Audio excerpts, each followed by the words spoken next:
Hi everyone, my name is Rachel Hill, and today I'm going to be presenting a guide on how to make the most out of federal agency comment and tribal consultation periods. This can be accomplished by preparing impactful and effective written comments. In this presentation, I will discuss background information on public comments on actions by federal agencies, the process for comment and consultation periods, as well as provide resources and templates to help you along the way. So first, what is a public comment or tribal consultation period?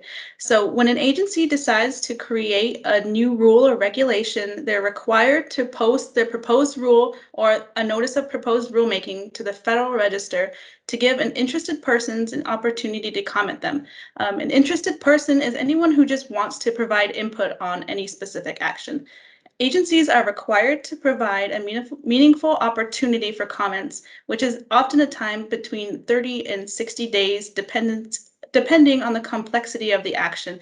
So some straightforward actions, such as amending a small portion of an already accepted rule, should only require like 30 days, whereas a proposal to remove 10 different types of species of endangered species off the endangered species list would require like a full 60 days. Agency is then required to respond to comments in the final rule. They will also publish that in the Federal Register.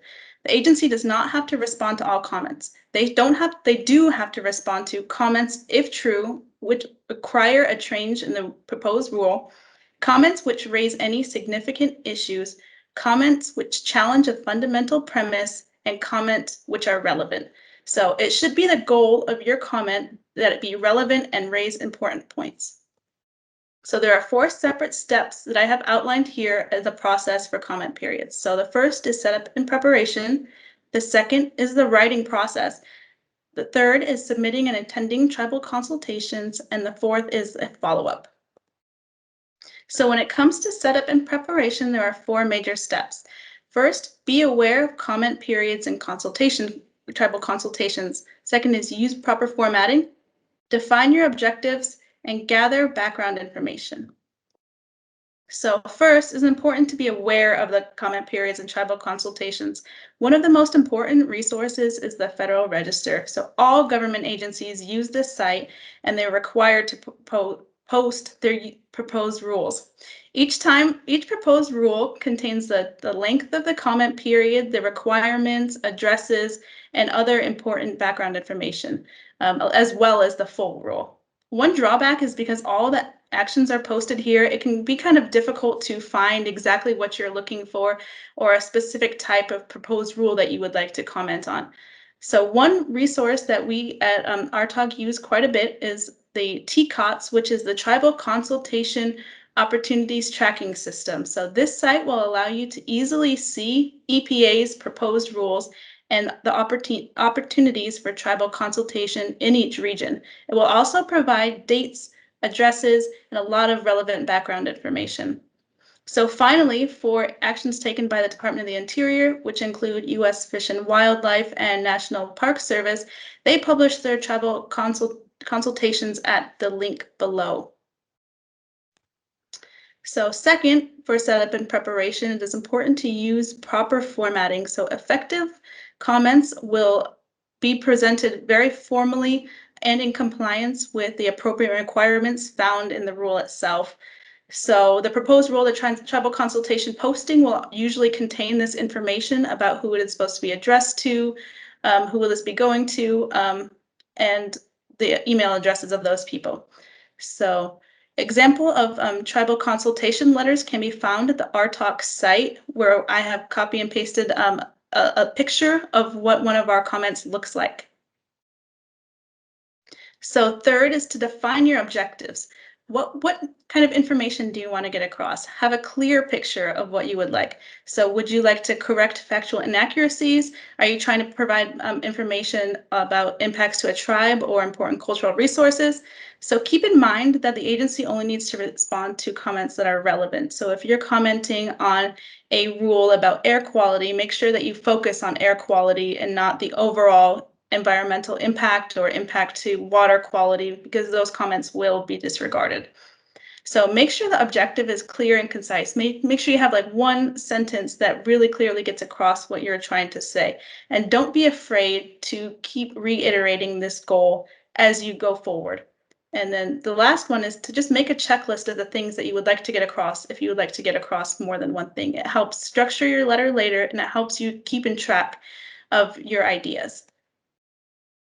So finally, when you are ready to put together your comment, make sure you gather your background information. So gather relevant data and facts, gather historical information, and research relevant rules and laws. So right here, I have linked a bunch of sites that include a list of easy to use sites that will provide rules, regulations, and sometimes interpretations of those rules in plain English. For example, some local attorney websites provide really good summaries of the Clean Water Act if you don't want to read 500 pages of statute.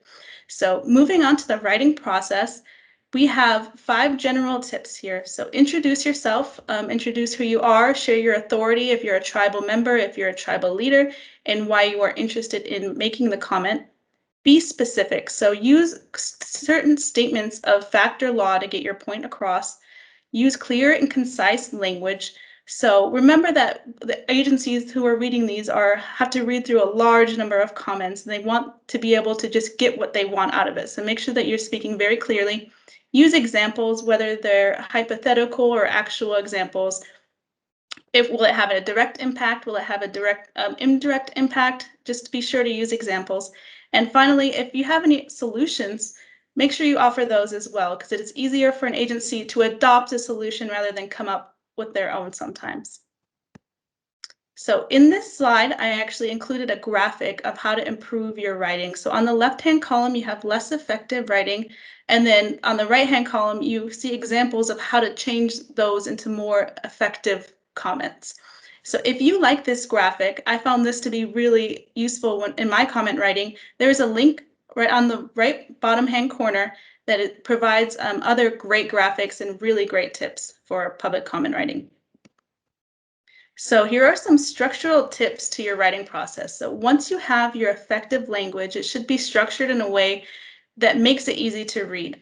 So if you have one concern, if you have multiple concerns, make sure that you have your title, and don't be afraid to reiterate things. So, fully utilize your styles, use bold, use numbering if you have different issues. So use your active voice. Avoid large blocks of dense text. So in this example that you see here, we see only like 2 or 3 sentences to a paragraph. It just makes it a little bit easier to read. And just finally, be respectful in your comment. So this right here is a template of a comment, and it gives just an example of your address and what the type of numbering and lettering format for multiple issues would look like. And this will be available on the RTOC site along with this guide. So once you're done writing, you'll be submitting and attending tribal consultations or comment periods. So be informed of the relevant deadlines. Make sure that you take note of the time zones in which they are in, when they should be submitted. And when you are in these tribal consultations, don't be afraid to speak up if you have something to say. So just be prepared for the meeting, take notes, keep your questions, and maybe even have a draft of the comment that you're trying to submit.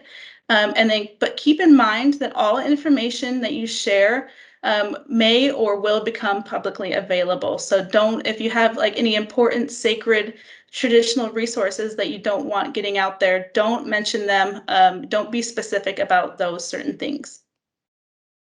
So making the most out of tribal consultations. So once again, you should be very careful about what you share. So all of this information will be subject to FOIA, even if it is not a public conversation.